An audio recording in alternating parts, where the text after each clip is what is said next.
Hello! So, welcome ulit sa isa ko na namang video tutorial series at ang i-cover ko ngayon ay yung kantang Kahit Maputi na ang Buhok Ko ni Rey Valera. At laking pasasalamat ko kay Lex Von Sumayo dahil pinayagan niya akong gamitin yung kanyang guitar arrangement ng kantang ito.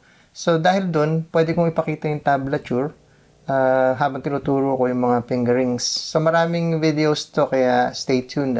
So, punta ka lang sa website ni Lex Von Sumayo para makita nyo iba pa niya mga magagandang arrangements ng OPM.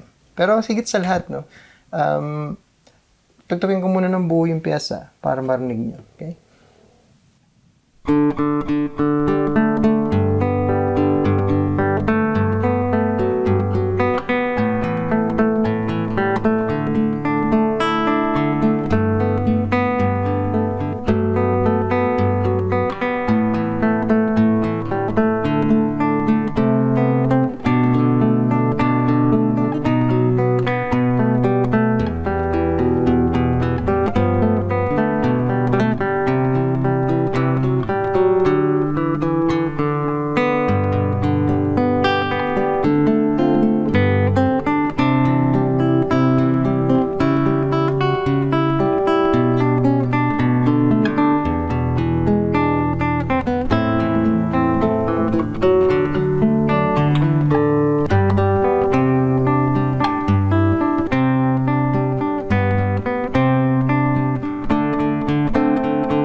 Okay.